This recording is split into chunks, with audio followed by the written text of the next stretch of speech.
Assalamualaikum warahmatullahi wabarakatuh. Perkenalkan nama saya Aldiana Putra, kelas 1A, jurusan Teknik Informatika dengan NIM 2330511001. Di sini saya akan memenuhi tugas akhir dari mata kuliah Pendidikan Pancasila.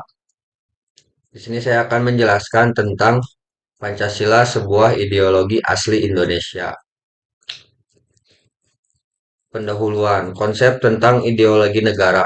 Hal ini sangat penting karena ideologi merupakan perangkat sistem yang diyakini setiap warga negara dalam kehidupan bermasyarakat, berbangsa, dan bernegara. Ideologi adalah gagasan atau teori menyeluruh tentang makna hidup dan nilai-nilai yang mau menentukan dengan mutlak bagaimana manusia harus hidup dan bertindak. Kemutlakannya tidak mengizinkan orang mengambil jarak terhadapnya. Secara singkat, dengan ideologi dimaksud gagasan-gagasan tertentu yang dimutlakkan. Para pelaku ideologi merasa akrab, tidak asing lagi dengan nilai-nilai yang terdapat dalam ideologi yang diperkenalkan dan diajukan kepada mereka. Pancasila sebagai ideologi mencerminkan seperangkat nilai terpadu dalam kehidupan bangsa Indonesia, yaitu sesuai tata nilai yang dipergunakan sebagai acuan di dalam kehidupan bermasyarakat, berbangsa, dan bernegara. Semua gagasan yang timbul dalam kehidupan bermasyarakat, berbangsa, dan bernegara ini ditata secara sistematis menjadi satu kesatuan yang utuh. Pancasila merupakan sebuah ideologi negara kesatuan Republik Indonesia. Segala sesuatu hal, segala sesuatu hal yang mengatur ketetapan nilai, sikap, dan gagasan masyarakat Indonesia tercantum secara singkat di ideologi Pancasila. Seperti yang dikutip dalam buku Pendidikan Kewarganegaraan 2 2009. 6. Pembukaan Undang-Undang Dasar 1945 merupakan rujukan dari ideologi Pancasila yang termasuk nilai, sikap, dan gagasan. Secara pokok, nilai, sikap, dan gagasan ideologi Pancasila yang tercantum pada Undang-Undang 1945 berbunyi: 1. Pemerintah melindungi segenap bangsa Indonesia dan seluruh tumpah darah Indonesia, memajukan kesejahteraan umum, mencerdaskan kehidupan bangsa, dan ikut melaksanakan ketertiban dunia yang berdasarkan kemerdekaan, perdamaian abadi, dan keadilan sosial. 2. Bentuk negara republik yang berkedaulatan rakyat. 3. Segala sesuatu berdasarkan Undang-Undang Dasar Negara. 4. Nilai-nilai Pancasila. Nilai setiap sila di Pancasila yang mencerminkan kepribadian bangsa Indonesia. Pancasila, Pancasila terdiri dari 5 sila, yang mana seluruh sila mencerminkan idealisme dan harapan yang ingin diwujudkan, sebagaimana negara Indonesia dipandang di masa mendatang. Kembali dikutip dari buku Pendidikan Kewarganegaraan 2, 2009, 7-8. Setiap sila yang tercantum di dalam ideologi Pancasila mencerminkan kepribadian bangsa Indonesia sebagai sebuah negara. Jika dijabarkan, masing-masing sila di ideologi Pancasila mencerminkan kehidupan bangsa Indonesia dan sebagai sebuah negara yang meliputi setiap aspek kehidupan. Sila ke-1, ketuhanan yang Maha Esa. Sila ini mencerminkan bahwa masyarakat Indonesia memiliki keyakinan terhadap Tuhan masing-masing dengan menjalankan seluruh perintahnya dan larangannya. Sila kedua, kemanusiaan yang adil dan beradab. Sila ini mencerminkan bahwa seluruh komponen masyarakat Indonesia saling menghormati dan menjaga sesama tanpa memandang latar belakang atau kepentingan. Setiap orang mendapatkan perlakuan yang sama. Sila ketiga, Persatuan Indonesia, mencerminkan bahwa bangsa Indonesia meskipun memiliki perbedaan budaya, latar belakang, kultur, tradisi, keyakinan, dan suku tetap bersatu sebagai satu kesatuan, yaitu bangsa Indonesia. Sila keempat, kerakyatan yang dipimpin oleh hikmah kebijaksanaan dalam permusyawaratan perwakilan, mencerminkan bahwa bangsa Indonesia menempatkan kedaulatannya di tangan rakyat, yaitu dari rakyat, oleh rakyat, dan untuk rakyat. Setiap masyarakat Indonesia memiliki hak, kewajiban, serta kedudukan yang sama saat menyampaikan pendapat. Sila kelima, keadilan sosial bagi seluruh rakyat Indonesia, mencerminkan bahwa setiap warga negara Indonesia memiliki perwujudan keadilan sosial dalam bidang kehidupan secara menyeluruh seperti politik, ekonomi, sosial budaya, keamanan, dan lain sebagainya. Selain itu, sila ini juga mencerminkan bahwa seluruh rakyat Indonesia berhak mendapatkan keadilan serta kemakmuran secara merata, baik dan konteks material maupun spiritual. Di dunia ini ada dua ideologi yang terkenal, yaitu liberalisme dan sosialisme. Liberalisme dan sosialisme merupakan ideologi yang terkenal di dunia negara-negara atau bangsa mana yang menganut ideologi liberalisme, negara-negara mana pula yang menganut ideologi sosialisme. Ideologi liberalisme banyak dianut oleh negara-negara barat. Perbedaan pokok antara ideologi negara sosialisme dengan ideologi negara liberalisme. Apakah itu? Liberalisme satu, negara sebagai penjaga malam. Rakyat atau warganya mempunyai kebebasan untuk berbuat atau bertindak apa saja, asal tidak melanggar tertib hukum. Yang kedua, kepentingan dan hak warga negara lebih diutamakan daripada kepentingan negara. Negara didirikan untuk menjamin kebebasan dan kepentingan warga negara. Negara tidak mencampuri urusan agama. Agama menjadi urusan pribadi setiap warga negara. Negara terpisah dengan agama, warga negara bebas beragama, tetapi juga bebas tidak beragama. Sosialisme. Satu, mementingkan kesatuan dan kepentingan negara. Kedua, kepentingan negara lebih diutamakan daripada kepentingan warga negara. Kebebasan atau kepentingan warga negara dikalahkan untuk kepentingan negara. Tiga, kehidupan agama juga terpisah dengan negara. Warga negara bebas beragama, bebas tidak beragama, dan bebas pula untuk propaganda anti agama. Perbedaan keduanya dapat dilihat dari hubungannya antara negara dengan warga negara. Dalam negara liberalisme, negara itu diumpamakan sebagai penjaga malam atau polisi lalu lintas. Jadi, untuk negara hanya menjaga, rakyat atau warganya mempunyai kebebasan untuk berbuat atau bertindak apa saja asal tidak melanggar tertib hukum. Fungsi ideologi. Fungsi ideologi sebagai berikut. Satu, struktur kognitif.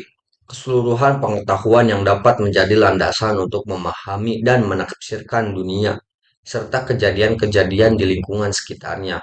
2. Orientasi dasar dengan membuka wawasan yang memberikan makna serta menunjukkan tujuan dalam kehidupan manusia. 3. Norma-norma yang menjadi pedoman dan pegangan bagi seseorang untuk melangkah dan bertindak. 4. Bekal dan jalan bagi seseorang untuk menemukan identitasnya. 5. Kekuatan yang mampu menyemangati dan mendorong seseorang untuk menjalankan kegiatan dan mencapai tujuan. 6. Pendidikan bagi seseorang atau masyarakat untuk memahami, menghayati, serta memolakan tingkah lakunya sesuai dengan orientasi dan norma-norma yang tercantum dalamnya. Sumber historis, sosiologis, politis tentang Pancasila sebagai ideologi negara. Sumber historis. Sumber historis Pancasila sebagai ideologi negara pada bagian ini akan ditelusuri kedudukan Pancasila sebagai ideologi oleh penyelenggara negara yang berkuasa sepanjang sejarah negara Indonesia. Yang pertama, Pancasila sebagai ideologi negara dalam masa pemerintahan Presiden Soekarno. Pada masa pemerintahan Presiden Soekarno, Pancasila ditegaskan sebagai pemersatu bangsa. Penegasan ini dikumandangkan oleh Soekarno dalam berbagai pidato politiknya dalam kurun waktu 1945 sampai 1960. Namun, seiring dengan perjalanan waktu, pada kurun waktu 1960 sampai 1965, Soekarno lebih mementingkan konsep Nasakom, yaitu nasionalisme, agama, dan komunisme sebagai landasan politik bagi bangsa Indonesia. Yang kedua, Pancasila sebagai ideologi dalam masa pemerintahan Presiden Soeharto. Pada masa pemerintahan Presiden Soeharto, Pancasila dijadikan sebagai asas tunggal bagi organisasi politik. dan organisasi kemasyarakatan. Periode ini diawali dengan keluarnya TAP MPR No. 2 1978 tentang pemasyarakatan nilai-nilai Pancasila. TAP MPR ini menjadi landasan bagi dilaksanakannya penataran P4 bagi semua lapisan masyarakat. Akibat dari cara-cara rezim dalam memasyarakatkan Pancasila, memberi kesan bahwa tafsir ideologi Pancasila adalah produk rezim oleh Orde Baru mono monotafsir ideologi yang berkuasa pada waktu itu. Yang ketiga, Pancasila sebagai ideologi dalam masa pemerintahan Presiden Habibie. Presiden Habibie menggantikan Presiden Soeharto yang mundur pada 21 Mei 1998. Atas desakan berbagai pihak, Habibie menghapus penataran P4. Pada masa sekarang ini, resonansi Pancasila kurang bergema karena pemerintahan Habibie lebih disibukkan masalah politis, baik dalam negeri maupun luar negeri. Di samping itu, lembaga yang bertanggung jawab terhadap sosialisasi nilai-nilai Pancasila dibubarkan berdasarkan Kepres No. 27 tahun 1999 tentang pencabutan Kepres 16 nomor 10 tahun 1979 tentang Badan Pembinaan Pendidikan Pelaksanaan Pedoman Penghayatan dan Pengalaman Pancasila (BP 7). Sebenarnya, dalam Kepres tersebut dinyatakan akan dibentuk. Yang berempat, Pancasila sebagai ideologi dalam masa pemerintahan Presiden Abdurrahman Wahid. Pada masa pemerintahan Presiden Abdurrahman Wahid, muncul wacana tentang penghapusan TAP No. 17 TAP No. 17 MPRS 1966 tentang pelanggaran PKI dan penyebar luasan ajaran komunisme. Di masa ini, yang lebih dominan adalah kebebasan berpendapat sehingga perhatian terhadap ideologi Pancasila cenderung melemah. Yang kelima, Pancasila sebagai ideologi dalam masa pemerintahan Presiden Megawati. Pada masa ini, Pancasila sebagai ideologi semakin kehilangan formalitasnya dengan disahkannya Undang-Undang Sisdiknas nomor 20 tahun 2003 yang tidak mencantumkan pendidikan Pancasila sebagai mata pelajaran wajib dari tingkat sekolah dasar sampai perguruan tinggi. Yang keenam, Pancasila sebagai ideologi dalam masa pemerintahan Presiden Susilo Bambang Yudhoyono atau disingkat dengan SBY. Pemerintahan SBY yang berlangsung dalam 2 periode dapat dikatakan juga tidak terlalu memperhatikan pentingnya Pancasila sebagai ideologi negara. Hal ini dapat dilihat dari belum adanya upaya untuk membentuk suatu lembaga yang berwenang untuk menjaga dan mengawal Pancasila sebagai dasar negara dan ideologi negara sebagaimana diamanatkan oleh Kepres nomor 27 tahun 1999. Suasana politik lebih banyak ditandai dengan pertarungan politik untuk merebutkan kekuasaan atau meraih suara sebanyak-banyaknya dalam pemilu. Mendekati akhir masa jabatannya, Presiden SBY mendatangi Undang-Undang RI Nomor 12 Tahun 2012 tentang pendidikan tinggi yang mencantumkan mata kuliah Pancasila sebagai mata kuliah wajib Pasal 35 Ayat 3. Sumber sosiologis. Sosiologis adalah ilmu tentang kehidupan antar manusia di dalamnya, mengkaji antara lain latar belakang, susunan, dan pola kehidupan sosial dari berbagai golongan dan kelompok masyarakat. Di samping juga mengkaji masalah-masalah sosial, perubahan dan pembaharuan dalam masyarakat melalui pendekatan sosiologis ini pula Anda diharapkan dapat mengkaji struktur sosial, proses sosial, termasuk perubahan-perubahan sosial, dan masalah-masalah sosial yang patut disikapi secara arif dengan menggunakan standar nilai-nilai yang mengacu kepada nilai-nilai Pancasila. Sumber politis. Salah satu sumber pengayaan materi pendidikan Pancasila adalah berasal dari fenomena kehidupan politik bangsa Indonesia. Tujuannya agar Anda mampu mendiagnosa dan mampu memformulasikan saran-saran tentang upaya atau usaha mewujudkan kehidupan politik yang ideal sesuai dengan nilai-nilai Pancasila. Bukankah Pancasila dalam tataran tertentu merupakan ideologi politik, yaitu mengandung nilai-nilai yang menjadi kaidah penuntun, dan mewujudkan tata tertib sosial politik yang ideal. Mungkin itu saja yang bisa saya sampaikan, kurang lebihnya mohon dimaafkan. Wassalamualaikum warahmatullahi wabarakatuh.